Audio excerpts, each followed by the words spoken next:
Welcome to the New Masculine podcast. This is a place where masculine identifying people come together in community to disrupt outdated models of masculinity and together construct new models for our way forward as men. As a special note, while this conversation is between men, this podcast values all beings and seeks to create positive impacts for all. I'm your host, Travis Stock. I am a master life coach, an equus coach, which means I often partner with horses when supporting clients, and I'm a teacher. In my coaching work, I am passionate about the balance of masculine and feminine energies in each of us, regardless of gender. I seek to help others nurture a relationship with both types of energy, which often leads to a greater sense of wholeness. And yet what I found in my work with men is that many of us have been taught messages about what it means to be a man by first teaching us to avoid anything that is associated with the feminine. That avoidance leads to few experiences of intimacy, emotions outside of anger, vulnerability, or even a sense of belonging. Striving to comply with these models of masculinity has many of us feeling isolated, ashamed, unworthy, afraid, angry, and depressed. That's why I started this podcast, to bring men together who are ready for something new, something more whole. I once thought I was one of only a few men as singularly focused on supporting the necessary shifts in our cultural definitions of masculinity. While that made my work feel unique, more importantly, it felt like way too big of a project to take on alone. What I'm so grateful to have found through this project, however, is that there are many individuals across the gender spectrum and whole organizations having these conversations in their own parts of the world. I feel really lucky to have developed a mutually supportive relationship with one of those organizations, Division 51 of the American Psychological Association, which focuses on the psychological study of men and masculinities. My next guest, Dr. Ed Adams, served as the 2018 president of Division 51, and during his tenure, placed an emphasis on compassion and self-compassion as an accepted trait within the many ways men express and live masculinity. He's taken that emphasis further in his new book, Reinventing Masculinity, The Liberating Power of Compassion and Connection, which is co-authored with Ed Frohenheim. Together, they seek to help build on traditional masculine roles like protector and provider, and expand their options to include caring, collaboration, emotional expressivity, an inclusive spirit, and environmental stewardship. Ed personally identifies as a creator, as a mentor, and as more fully human. He's here to share more about his own story as a man, the lessons he shares in the book, and the nonprofit he created called Men Mentoring Men. So let's welcome him in. Welcome to the New Masculine, Ed. Thank you, Travis. I'm so happy to be here. I appreciate the invitation. Well, it's been such a nice, easy connection that we've created. I saw your book on Instagram. Somebody else had recommended it on their Instagram, and I had then immediately found it in a bookstore here locally in Seattle and immediately felt called to sort of connect with you about this book. I think one of the things you do so nicely in this book is lay out the challenges, what you label as confined masculinity, the sort of traditional sets of actions and behaviors that we as men have to sort of fit into. You sort of lay out the limitations or the challenges of those, but also really easily lay out what else is possible, what else is available to us as men. So I really appreciate your easy way of sharing this information that's accessible to a lot of different kinds of people. Good. Our intention was to write a book that was accessible to all men and women without a lot of psychological jargon and so on. And so I think we succeeded in that, and I'm really pleased about that. Yeah, I think you did too. I've read other books that are coming from psychologists and researchers, and they do get really heavy into that psychological research language, and it can kind of slip over your head, or you can kind of drift off your attention while reading. Oh, yeah. This really makes it real for people, and it just speaks at a really basic human level in a way possible. So I really appreciate that you guys put that as your intention. I think you successfully got there. Thank you. Well, I am a clinician, so as opposed to a researcher, so it's maybe part of it is I understand it more that way. Yeah, I mean, that's your day-to-day life and working private practice with people all the time. Mm-hmm. So what else do you think my guests should know about you as we get into this conversation around masculinity? Well, there's a couple of things perhaps people would find interesting. One is, in the course of my career as a psychologist, I decided to make a parallel career shift into the arts. And I started to a learning curve in terms of painting and sculpture. And that turned into a passion, and that passion turned into literally a parallel life. I would go to my therapy office, leaving the art studio and the art studio to go to my therapy office. And as a result, over the past couple of decades, I've had the good fortune to be commissioned to do some work, such as a sculpture honoring Raoul Wallenberg, who was a Swedish diplomat during the Second War, who saved about 100,000 people from Eichmann. And the title of that piece is Courage and Compassion. So you could see the tie-in with other things. As a result of that, I was given a commission to do a bust of Oskar Schindler that was presented to Steven Spielberg to thank him for making the movie Schindler's List. I was commissioned to do a sculpture for the New Jersey Hemophilia Association to honor the people who died from bad blood products, who were, as a result of transfusions, were getting HIV and AIDS. Then I opened my own gallery in New Hope, Pennsylvania, and Lambertville, New Jersey. And so I ran two parallel lives.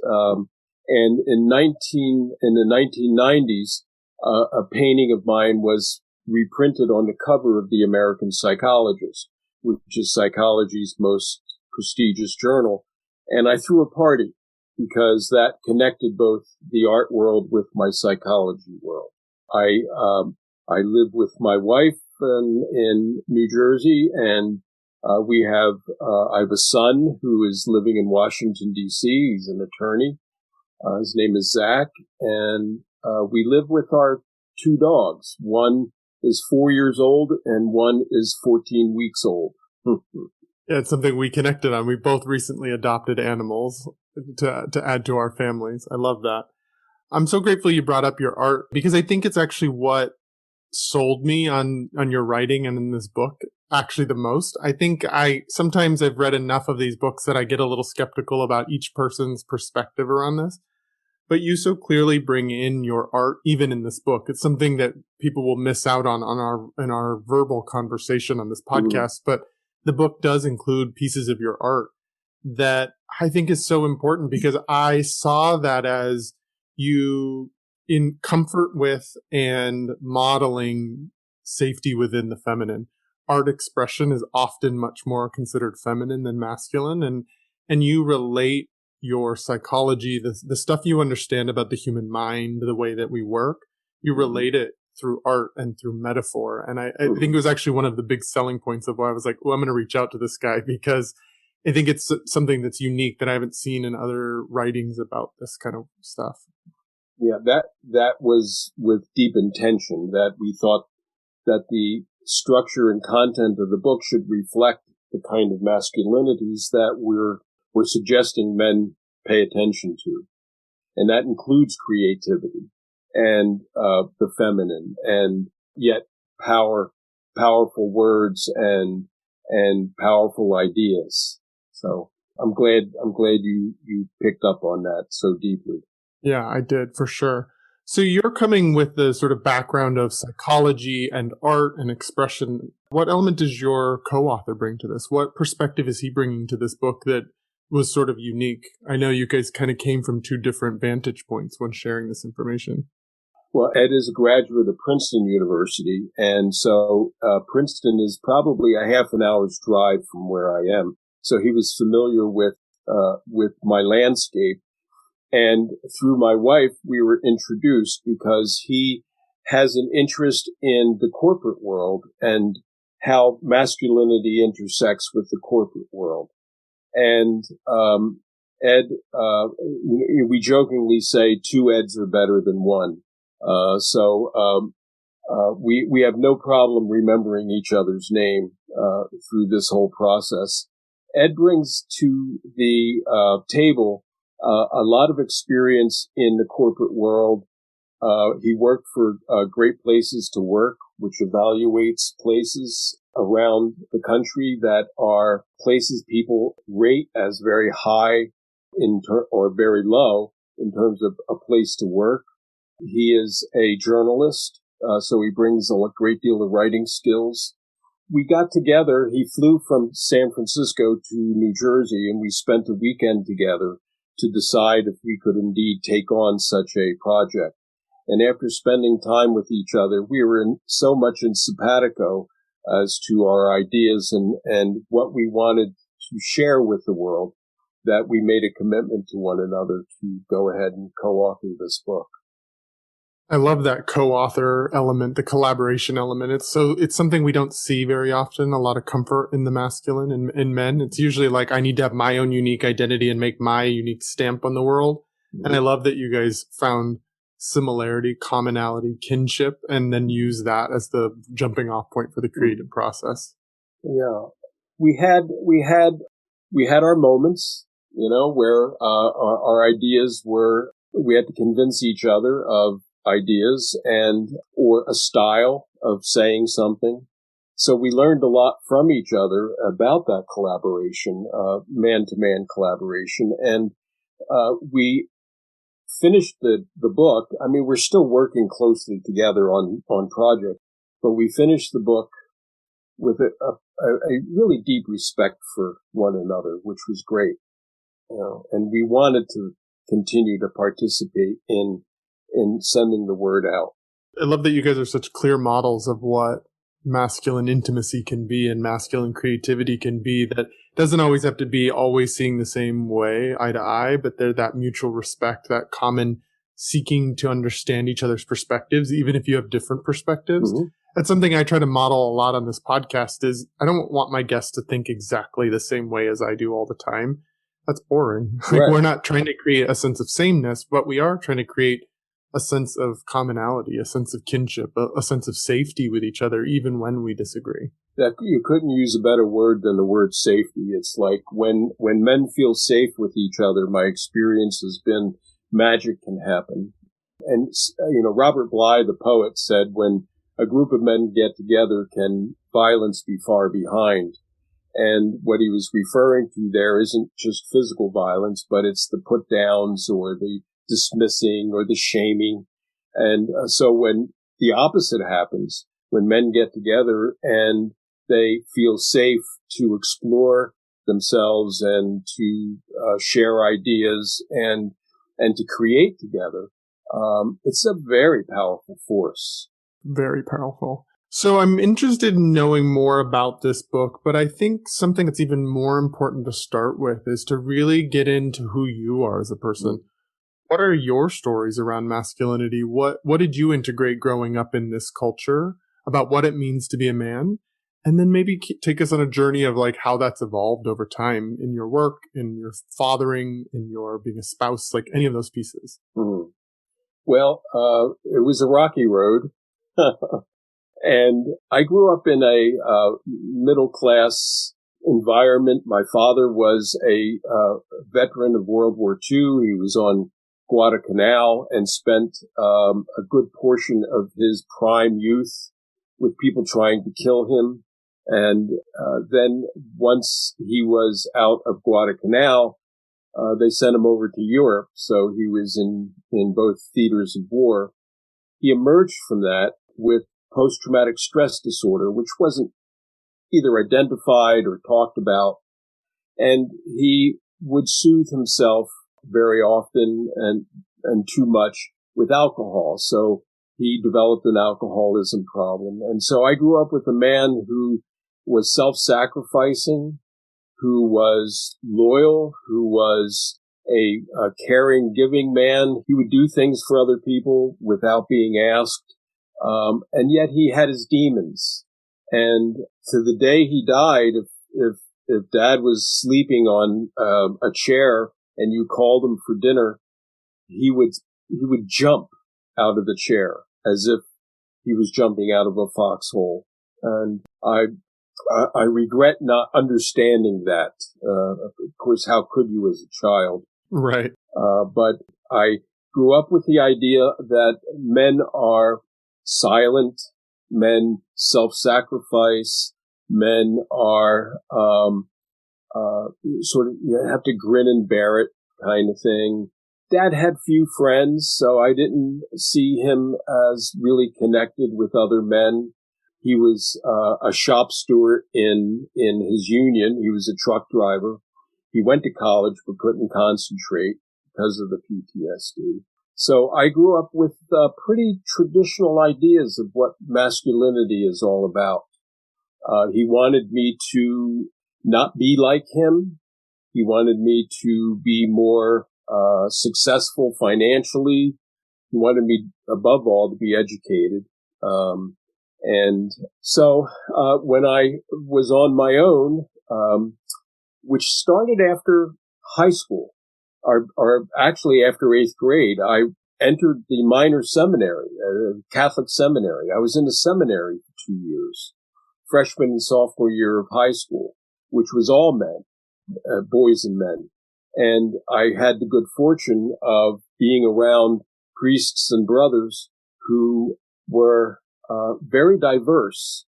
I fell in love with reading. I fell in love with art, making art. I fell in love with theater. I fell in love with, in a sense, I guess people would call it the softer, more feminine side. But I also experienced these men as very strong and powerful and committed to their beliefs. And so I was surrounded by men who had integrated a whole lot of their masculine and feminine dimensions. I left the seminary and went to a co-ed high school, and then went on to Xavier University in Cincinnati, which is a Jesuit school. It was all male at the time, so I was again surrounded by my peers as well as a whole lot of men, and I started to, even though Xavier at the time had no art major, I talked the dean of students into giving me an empty dorm room as an art studio. So I had an art studio along with my dorm room, and I started to take courses at at a different university, Edgecliff College, which was all women at the time. And so that was another way those things were integrated. The masculine and feminine was integrated into my psyche. And when I graduated from Xavier, as an undergraduate, I received a master's degree there in psychology, and then went on to Rutgers to do my doctoral work after 5 years practicing on the master's level. So as I look back at that, I had been around some very powerful, strong, sensitive, warm, affectionate, committed men that challenged the kind of masculinity that my dad and his generation of men were projecting. So I had something to contrast it to. And how much of that did your dad get to see you participating in? Like, was he alive during those times? Yeah. He didn't quite understand me, you know. Yeah. I remember once he walked into my art studio, which had a whole lot of paintings in it.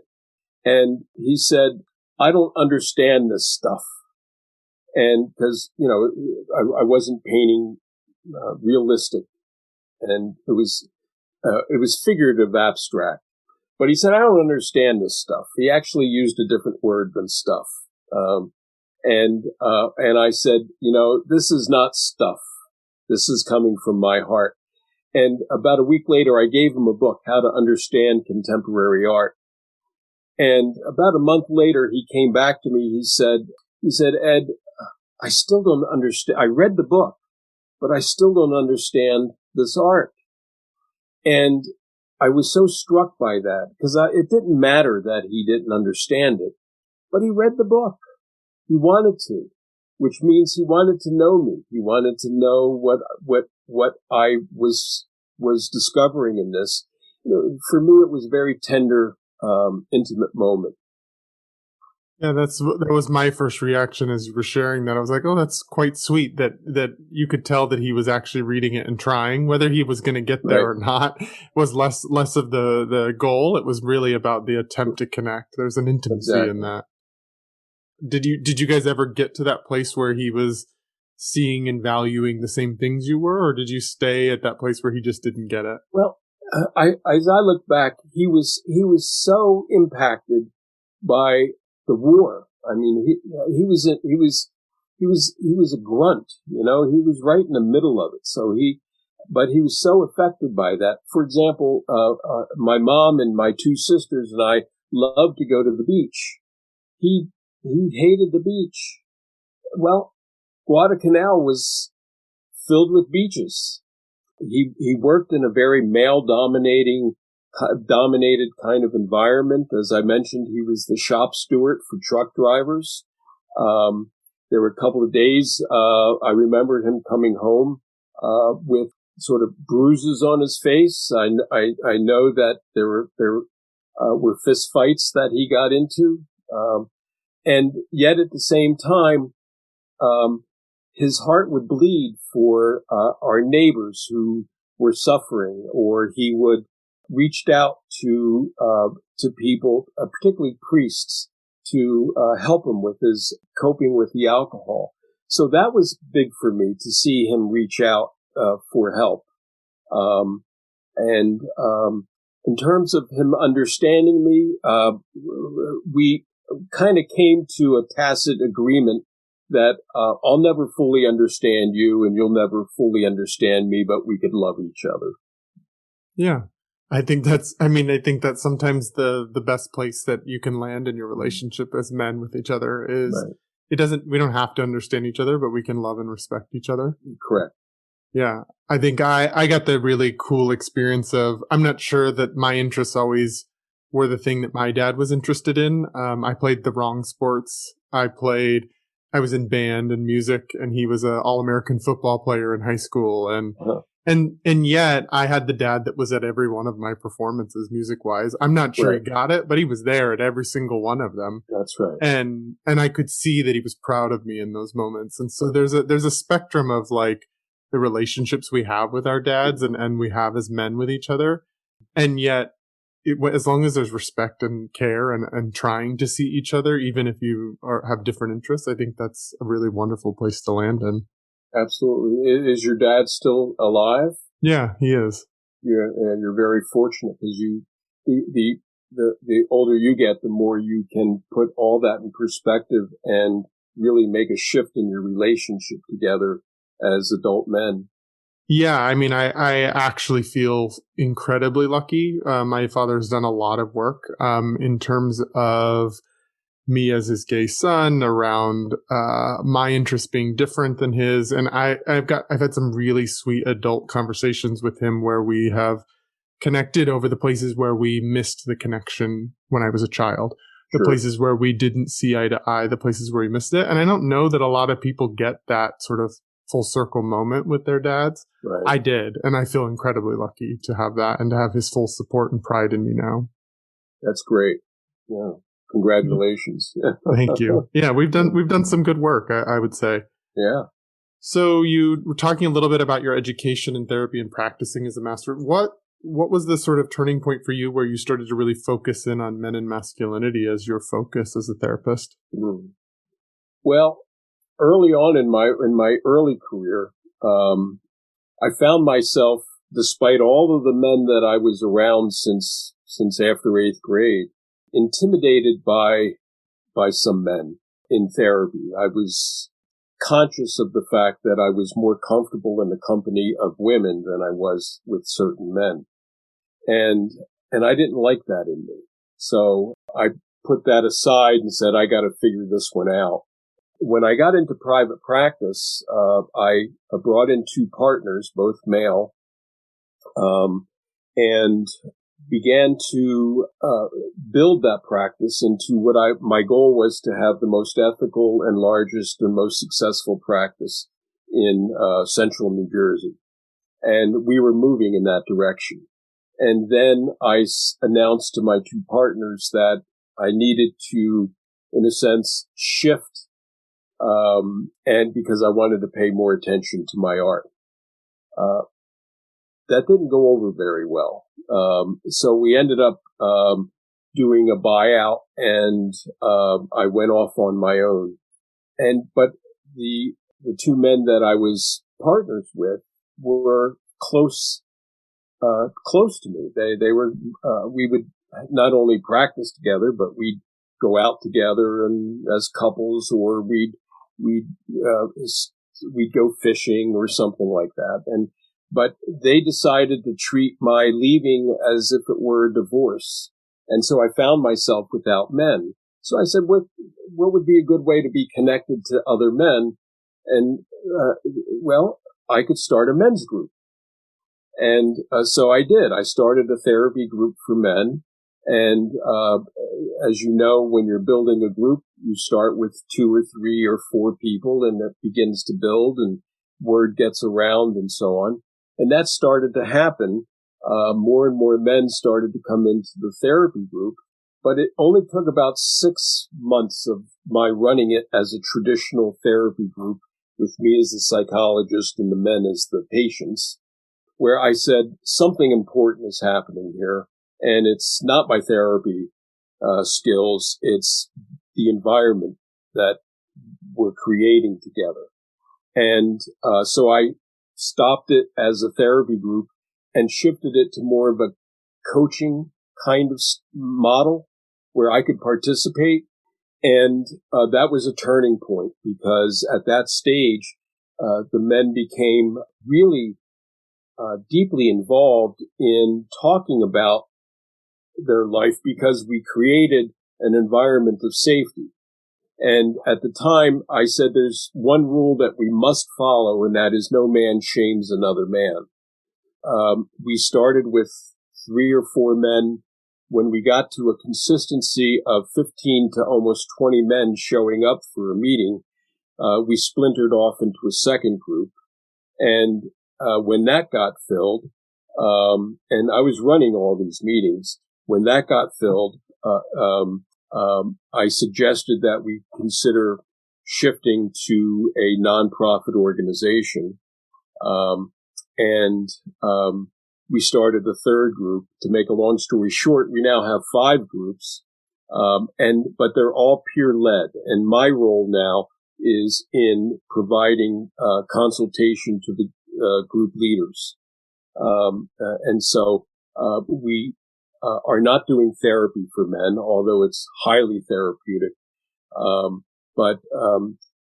We are providing an environment for men to feel safe to explore life and become happier, healthier, and better men because of it. And so by witnessing so many meetings and facilitating workshops and weekend retreats and so on, I've been privy, and plus the individual therapy, I've been privy to so many men's lives and watched what works and doesn't work. That's pretty much incorporated inside the book. So what you're describing is your nonprofit that I alluded to in the intro, Men Mentoring Men. Is that what it is? That's correct. That eventually turned into a nonprofit when we named it Men Mentoring Men. Yes. Mm-hmm. And how long has that been running? 30 years. Wow. 30 years of men's work, just right. in that format. Right. Yeah, I was 39 or 40 when I started it. Yeah. I was ahead of the time. I don't know that a lot of people were doing men's work, or a lot of men were seeking therapy at that point. No, men were coming because their wives were telling them to. Yeah. I knew of no other organization that was similar to Men Mentoring Men. And so I was inventing it as it went along. And I wasn't involved in Division 51 of the American Psychological Association during that time period. And frankly, I was operating in a way at that time that indeed was ahead of its time, but it was very risky, because I was I was participating. I wasn't keeping that therapeutic distance that so many people insist upon, but it just wouldn't work with men. Yeah. And so if I was really serious about getting involved, then I read an article in the American Psychologist by Dr. Addis, and he part of it was a plea to find alternative ways of working with men. And I said, well, that's what I'm doing. So I'm okay, you know, and now, and frankly, now it's almost standard operating procedure. Dr. Addis has been a guest on this podcast too. I even hearing your words of saying like I was sort of risking it because I was not holding the same distance between myself and my clients. It's in some ways it's why I'm a life coach and I didn't follow through with having like a therapeutic social work practice with my social work background, because it doesn't resonate with me to sort of hold that distance, the same distance. I still follow ethical boundaries. I still focus on my commitments to my clients, but I also prefer the freedom that coaching gives me to be able to interact with my clients, to be able to hug my clients if they need a hug, in order to really, or to connect with men and to be vulnerable with men about my own stories and my own imperfections as a way of giving them permission and safety to admit their own. Like sometimes you have to model it with men because we have so much resistance to being able to do that. Exactly.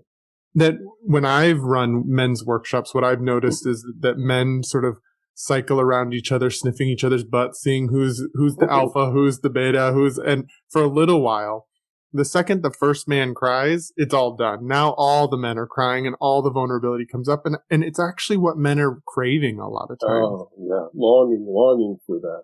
That intimacy with each other, that safety with each other, that ability to like put the armor down for a bit and just be with each other. It's so powerful to be in that space. I'm guessing you would agree with me. I do. We have two men currently active in Men Mentoring Men that were at my first and second meeting 30 years ago. Wow. They don't know their adult life without being involved in that deeper way with other men. And frankly complain when they meet a man, and that man refuses to get into more of a conversation that means something. You know, it's like they feel like they're like, why would I waste my time on this? You know, it's like, it's a powerful sort of testament to the work you've created, that you have people that are staying around for 30 some years, that are staying with the process. There's clearly a lot of buy-in when somebody's willing to stay that long. Absolutely. Well, congratulations on creating such powerful work. Is that something that's only within New Jersey, or is that a nationwide thing, a worldwide thing? What is it? Well, it ought to be international. But right now it's confined to, New Jersey and Pennsylvania. We're about an hour's distance from Philadelphia, and we have a number of men who come that distance to participate. And then we have men coming very close to New York City participating. We're sort of in the middle. But since COVID and we've gone completely online, we now have a man in California participating, and we're starting to create a greater reach because the geographic boundary is broken down. Yeah, I was going to ask about that. Our landscape of meetings has changed completely in a year, and we're meeting virtually all over the place. Do I think it's the most ideal way to be vulnerable and to connect with each other? No, but it's a stepping stone, and for some men it might be a nice first step because they don't have to be immersed in the middle of it, unable to like leave the room. They have control here. There's a filter through the computer. Exactly. Yeah. Hopefully we can get more men to sort of join from around the country. I think that's also the nice part about doing it in the non-traditional therapeutic way is that you don't have the sort of state licensures of a therapist that confine you to practicing with only people in that state. Correct. Mentoring each other, you get to spread that a bit more. You get to be more free to connect with men across the country.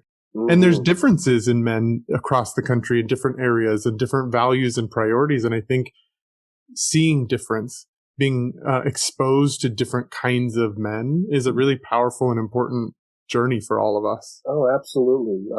Men of color, sexual orientations, religious backgrounds, ages, education levels, socioeconomic levels, all of that. After a while, and this is where some of the magic happens. After a while, and it frankly doesn't take that long before none of that becomes important. And what becomes important is the fact that we're kind of rowing the same boat. It's like we're all trying to figure out how to live a happier life, a more satisfying life, deal with our heartbreaks and our losses, and dance our dances when we're celebrating the joys of life.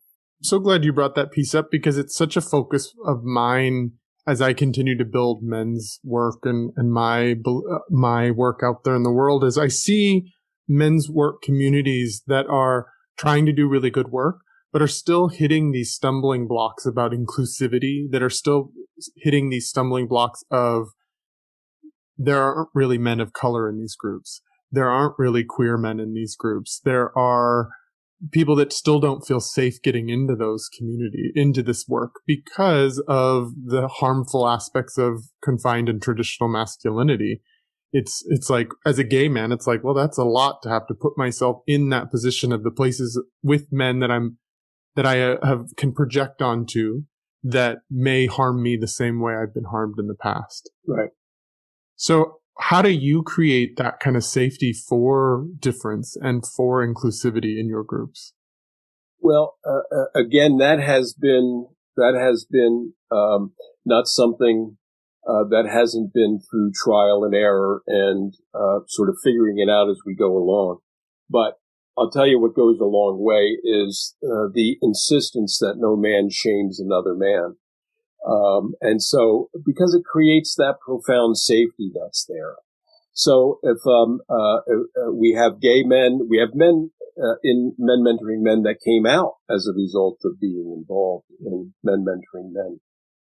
Still, the majority of men are heterosexual, but the gay men actually can, once they can talk about their experience of being around men who harm them and receive compassion as a result of that, and understanding, and don't get hurt by other men, there's a counterbalance that begins to happen.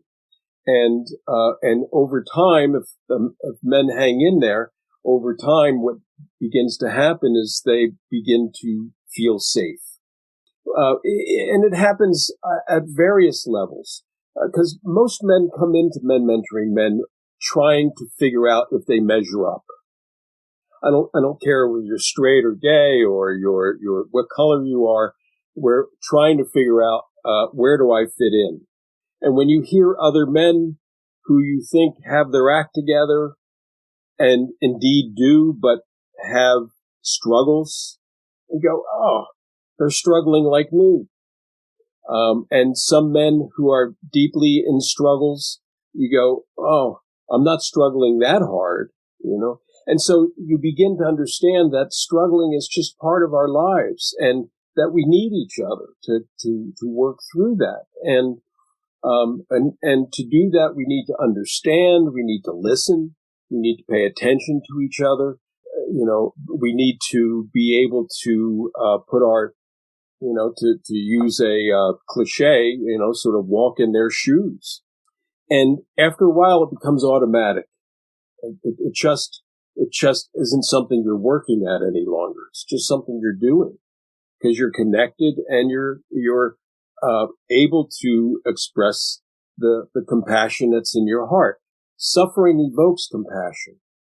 And so if you're brave enough and courageous enough to witness suffering, you have the possibility of opening your heart. And if you have the courage to open your heart, you have the courage to do what compassion asks of you, which is to relieve that suffering. And you don't do that by hurting other people or shaming other people or putting them down. And another factor is if a man in the group somehow is shaming another man, the other men don't tolerate that. You sort of, the group self-corrects, which is very important. Yeah, it's just powerful medicine. Yeah, I'm struck by what you're sharing. It feels very powerful, what you're sharing. And I'm what you're speaking to around, as you were using the example of gay men in the group, and the healing and the counterbalance that can come from seeing other men accept them and give them compassion. It's something I'm actually really passionate about, is this heterosexual gay male relationship, that it actually can be really healing in both directions in my experience, in that gay men get to, with safe heterosexual men, get to repattern some of those masculine wounds that have happened over time, get to receive some of the things they didn't receive from the masculine growing up. But there's also this other direction that I've noticed, that as gay men, in some ways, we've already failed at the traditional masculine thing. And so we have been given more privilege or more permission in our culture to access our feminine side. In our own communities with women, we are actually have more access to our feminine side and express it more often than most heterosexual men in our culture do. And so when heterosexual men get to interact with us and see the humanity in us and see us modeling our feminine side and see us owning it, it gives them permission to do it in their lives. All of the places they've rejected their caring, vulnerable, scared, creative sides, they get to see us and they go, oh, well, they're doing it. Why can't I do it?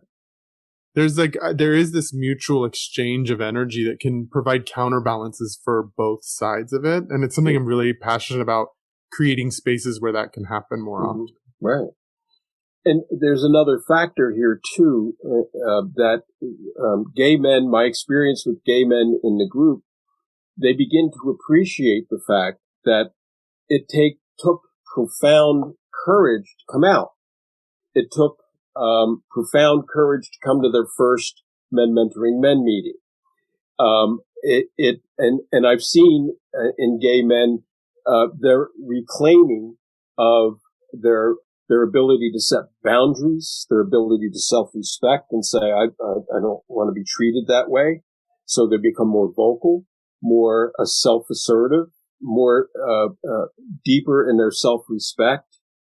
And so maybe some of those more things that are attributed to more traditional masculinity are reclaimed by gay men sometimes, but distilled in a way that is not harmful.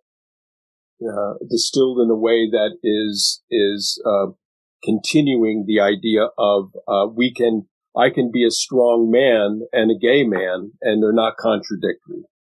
Yeah, I mean, there is so much gold in the masculine that often in these conversations we talk about the challenges of masculinity, and yet there's so much gold in it, and there's so much power in being able to own the masculine side, the masculine energy in each of us. Right. And so I appreciate you saying that, because in nowhere in my conversations do I want it to appear that we should just reject masculinity altogether. We have access to both sets of energies and all along that spectrum, and being able to have permission to access it all is actually what I seek to help create for people. Absolutely. Yeah. There was a session I had just recently with a man who's reading the book, and he came to see me because he liked the book and he wanted to have therapy with the author kind of thing. And he's a very successful man, very financially independent and so on.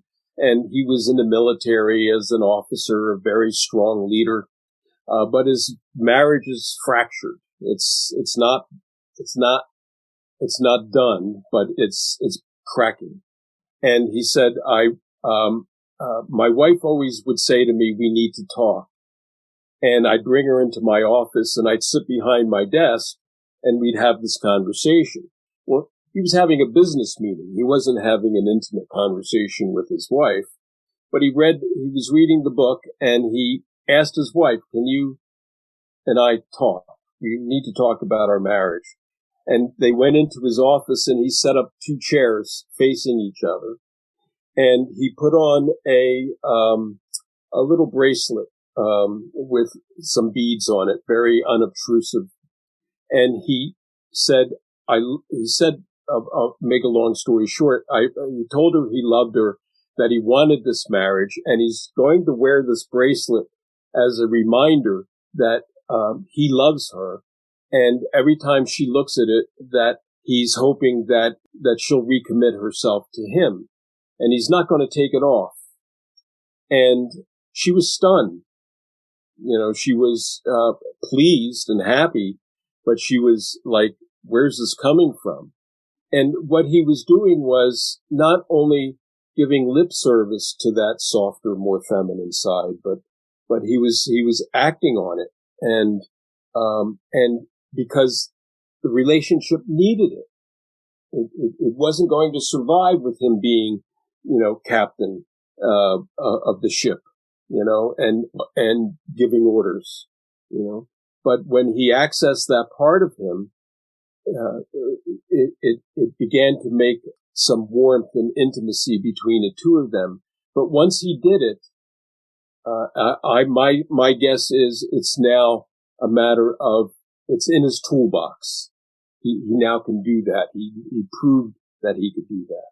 Such a great example story of the power of what you've learned over time in your men's work and then put into this book, and then its impact that it can have on men in the changing of behaviors, in the recommitting to relationships, not into power dynamics or achievement that we typically play out as men. Such a great example. Thanks for sharing it. It's a nice segue into talking a little bit more about the book itself, Reinventing Masculinity. In the book, you lay out two versions of masculinity, confined masculinity and liberating masculinity. Can you give us a little bit of clarity on what you mean by those two definitions? Yeah, I'd be happy to. Confined masculinity, we'll start there.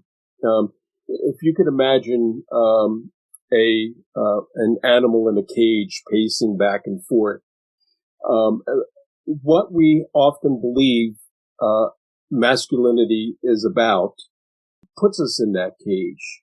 And men often pace back and forth throughout their lives within these confined ideas that we're supposed to be independent, or not complain, or be stoic, you don't need friends, you don't want to depend on anybody else.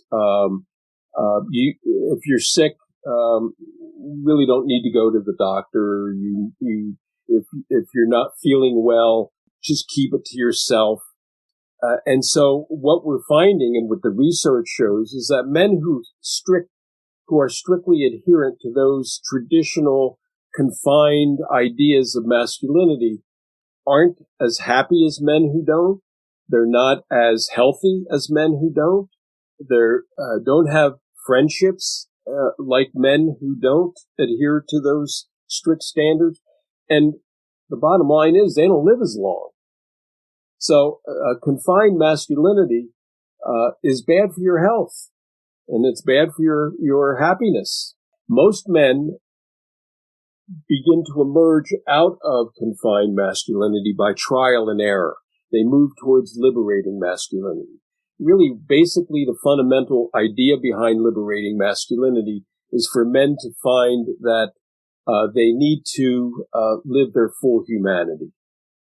That these rules, although they may function in some arenas, by and large, aren't good for you. So a liberating masculinity is one in which a man feels blossomed to express himself, to talk about his needs. He takes his health seriously. He knows that everything is interconnected.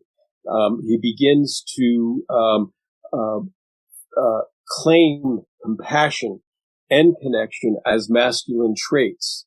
As part of, it's built into our equipment to be compassionate. He's unafraid to express himself. He's able to use words like "I love you," or "I care about you," or "you matter," or "I want to be loved." in a way that I'm not being loved, or I need affection, and express that need for affection in a variety of ways rather than sex or sexual conquests alone. It's very important, but for a confined man, that could be his only dominant means of feeling intimate and connected. But you could feel intimate and connected and having a deep belly laugh,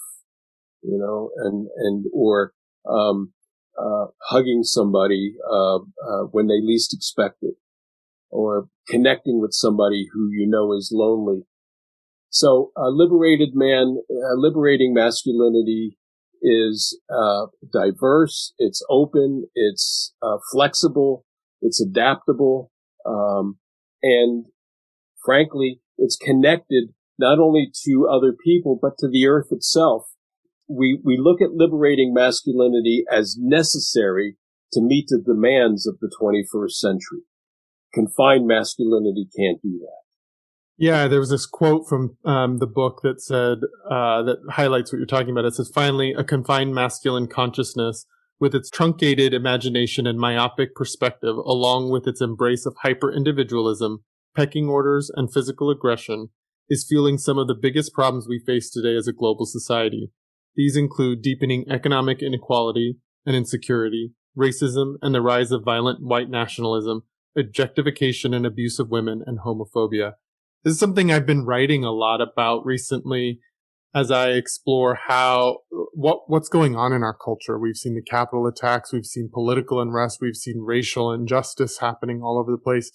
We aren't just focused on it right now in the immediate future, but we aren't that far away from the Me Too movement that came through that exposed a lot of ways that women are being abused and mistreated. I think it's interesting that you're so clearly pointing to a direct relationship between this confined masculinity and what we're actually really looking at as a culture, the challenges right now, at least in the U.S. Yeah, I look at a group of men like the Proud Boys, and I feel bad for them because they have to be miserable. Hate creates misery. Anger creates misery, and yet and in their personal lives, my guess would be as a clinician that they're very unsatisfied and channel that dissatisfaction not in a creative way, but in an angry, violent kind of way, or a hate-filled kind of way. And we got to pay attention to that, because those feelings and that direct expressing things that way is real and can be a kind of a cancer to the rest of us. And so it may sound strange, but I watch these men. I don't condone what they do by any stretch, but it also evokes compassion in me. I wish they were happier. They wouldn't be doing this. Yeah, I think one of the tenets or the philosophies that you bring into your men's work, but you also really clearly put throughout your book is that you can't shame each other into liberating masculinity. And I think it's so easy to, as you're pointing out, Proud Boys are such a great example of what sort of feels in alignment with what your definition of this confined masculinity. It's like a pretty clear representation of that. It is very easy, based on the destruction, based on the hurt that's being created, to shame them and to dismiss them. And I think what you're pointing out is really important, that we can't shame that away. We have to actually do the work on that. We have to support that and find ways to heal that. Right. It's systemic and it's deep. So we have to approach it from that perspective. Confined masculinity has three dominant roles in it, and that's provide, protect, and conquer. And you could see in groups like this where they really believe they're being strong men by providing, protecting, and conquering. But their idea of protecting, for example, is carrying a weapon, or providing is providing their anger, or conquering is defeating people, or worse. Yeah, you also talk about that there's two sides of the coin when it comes to this confined masculinity. In the book, you talk about the sort of the defensive crouch that confined masculinity puts men in. And you talk about, there's a quote that you write on page 31 about, in other words, confined masculinity can lead both to an overbearing behavior, like what you're talking about, and meek withdrawal. These are two sides of the same crouch. I found that really fascinating and really important to highlight because in many ways, if I explore my own versions of where I'm confined in my masculinity, I'm much more going to be that withdrawal meek version of it. And it's easy to see the big, loud, overbearing side of it. It's harder to see the meek, withdrawn version of it. And I think it's important to highlight that is the same thing playing out. Mm-hmm. I have no statistics to back this up, but my clinical intuition is there are more men who are crouched in that meek, withdrawn than there are in that overt, aggressive, angry, violent expression. Both are suffering, but those men who are crouched in that hiding position, they're really suffering, and because they long to participate in the world, they long to be loved and to love, they long for the ability to make a difference in the world or to express their skills and talents. We're not doing a good job at accepting men in a deep way to let their lives rip, to live out loud. It's just not. It's something it's a cultural systemic problem that we have got to put our heads together and figure out what to do about it. What Men Mentoring Men shows over 30 years is that it can change, that men can live lives that are kind and strong, gentle and boundary setting, and they could learn to love each other. It's not uncommon now. It was at one time, but it's not uncommon in Men Mentoring Men for the meeting to be over and men to say, I'll see you guys in 2 weeks. I love you. It's a filial love. It's a brotherly love. It's not I want to jump on your bones love. But for men to feel that way is a movement towards liberating masculinity. Yeah. I think you're so right in pointing out the deep systemic issue that this is. In your book, you lay out the 5 C's of how to sort of move towards a more liberating masculinity. Can you speak a little bit to what the 5 C's are? Yeah. The 5 C's, the first of the 5 C's is curiosity. That is, it's necessary for men to step back sort of in a meta level, but to step back and say, is this masculinity that I'm living working well? You know, are my relationships deepening? Am I happier? Am I financially more independent? Am I expressing my skills? Are my children loving me and bonded to me the way I want them to be? And am I connected to the larger world? And so curiosity is necessary to challenge confined beliefs. And then curiosity, now these all blend together, but after curiosity comes courage. You have to have the courage to challenge yourself, to really say, I'm going to change. The example of the man that I gave you earlier, who stepped behind his desk, that took courage for him to do that. He became more vulnerable by stepping out from his desk. And the book is filled with examples of men who have bettered themselves by making themselves have the courage, by having the courage to make themselves more vulnerable and available. The third C is compassion. Compassion is vital. I know it's organically built into us as human beings.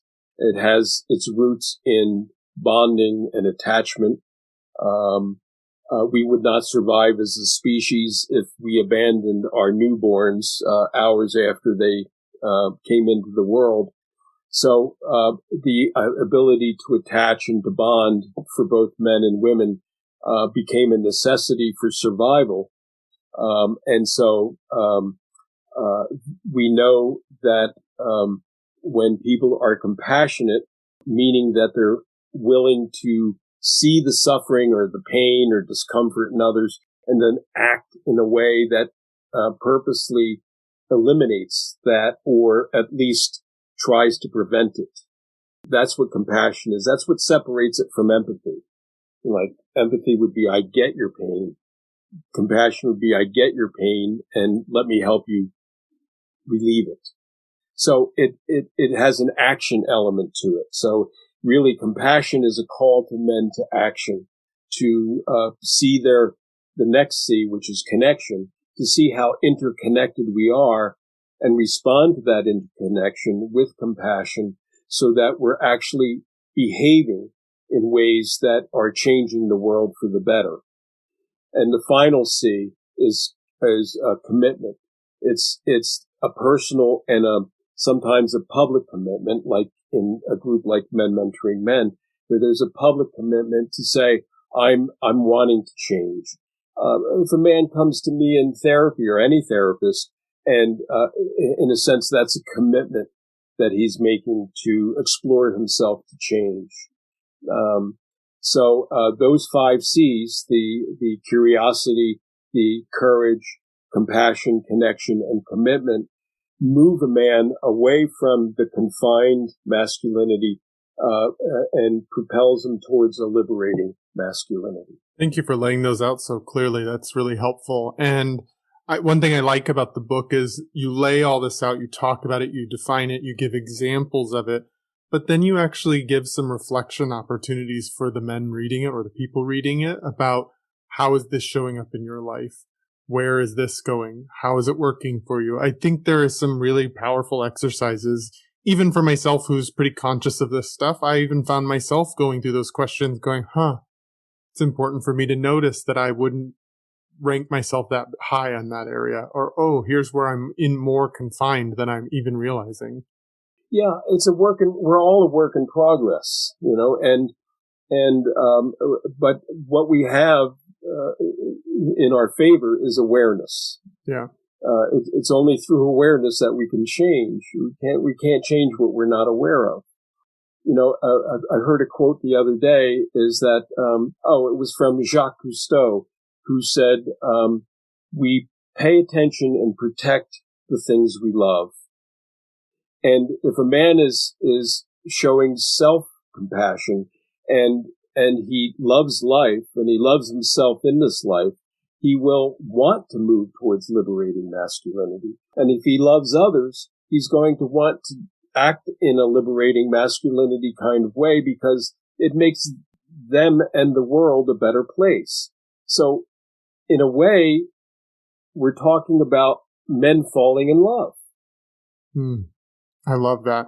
And I think it's such an important part of an important piece that some nuance that's sometimes missing from men's work that's about liberating men is that liberating men only goes so far. It is about then understanding the interconnectedness of us. And you talk about that liberating masculinity frees others too. It liberates others. And I think that's so important because I keep moving forward. Like as men, we need to not only free ourselves, but there's repair work to do where harm has been done by masculinity on each other, on our planet, on the women in our lives, in the queer people and the people of color in our lives. Like there is harm that's been done and that needs to be repaired. And so I love that you put such an emphasis not only on the freedom of the individual man, but then that man has a responsibility to free others in a liberated masculine way. Absolutely. And also we can't depend upon women to fix it for us, that it's our work. Totally. That's why I, as inclusive as I try to be in this conversation, it's why I'm only having conversation with men and masculine identifying people, because I don't want to continue relying on the women in our lives to do our emotional labor for us and to do the repair work that they've been doing it the whole time. Women have done so much to better society, to improve rights for people, to make it a more equal and just society. And we have to do the work now. We have to own the challenges and own our way through it. Mm-hmm. That's correct. It made me smile as I was reading the book. You have a bumper sticker on your car that you get noticed for. Can you tell people what that is? Yes, the bumper sticker says, compassionate men are happier. I get beeps and waves and thumbs up, and some of the women that have that on their car have reported to me that they've been flirted with. So one woman said that a fella in a semi beeped his horn and gave her a thumbs up on her bumper sticker. I love it. I'm definitely going to go find this bumper sticker because I need that in my life. I need to make sure that's front and center. Right. So I am just so grateful that we've had this opportunity to talk, and you have provided so much powerful information and stories to really talk about where we're headed as men. And I'm really grateful that you brought your wisdom, your history of men's work, and this book to my audience. If there is one piece of advice that you would give to men, what would that be? Well, one piece of advice I would give to men is to look at their lives as a creation. They're creating it. And just as an artist would not want to create something that is meaningless or not beautiful or not having some substance to it, why would we want to create our lives in that way? So my advice to men would be, see yourself as a creative artist, and your canvas is your life. So make it wonderful, make it great, and make it loving, and make the world a better place because you're here. Amen. I'm so here for that. Thank you for offering that. So if people want to find your book, or they want to find out more about your work, or maybe even join the Men Mentoring Men groups, Yes. How might they find you and your work? Well, let's start with Men Mentoring Men. They would go to menmentoringmen.org. It's a nonprofit organization. So it's menmentoringmen.org. If they want to know more about the book and to purchase the book or to see other articles and so on, they could go to our website, which is reinventingmasculinity.com. Again, that's reinventingmasculinity.com. And if they want to know about Ed Adams, they could go to dredadams.net. That's, as one of my patients pointed out, it's Dred Adams, DREDADAMS.net. Dred Adams. That's good. Well, I want to point out that in the global pandemic where our world is so interesting and different, I like pointing out when we can support small businesses. I found your book in a local bookstore here in Seattle. And so you don't have to always rely on the online media places to get those books, but definitely go find it. It is easy access. It is easy to understand. It is thoughtful. But it's not trying to be something it's not. It just reaches at the level of the heart, and it's really powerful. So thank you so much for writing the book. Thank you to your co-author for writing the book with you. I love that there's that piece of corporate America brought in there too. Absolutely. And I'm just so grateful that we've had this chance to connect. Well, me too, Travis. And I want you to understand something. You're doing this is an act of compassion because what you're doing is trying to, you see the suffering and the problems of men, and you're doing something about it that's real. So yeah. I appreciate you, and I appreciate what you're doing. So thank you. Thank you for that. That's really, really wonderful to hear from you. Thank you. Mm-hmm. If people want to connect with me, you can go to my website at travisstock.com. If you're interested in getting coaching, mentorship, I coach people all over the gender spectrum. I am really interested in working with men and masculine identifying people, but many of my clients don't fit into that category. So don't feel afraid to reach out through my website. You can also email me directly at travisstock03@gmail.com. Or you can find out more information on my Instagram at Travers03. It's a little bit of my personal life along with a lot of posting around the values of the New Masculine on there. If you're interested in supporting the New Masculine and becoming a contributor, you can go to patreon.com/thenewmasculine. Again, that's patreon.com/thenewmasculine. It's been so wonderful to connect with you today, Ed, and I am just so grateful to continue having more men in my life who are doing the work, who are helping other men do the work. I'm so grateful to not be doing this alone. and to be able to do this in collaboration with other men. So thank you. You're quite welcome. Thank you.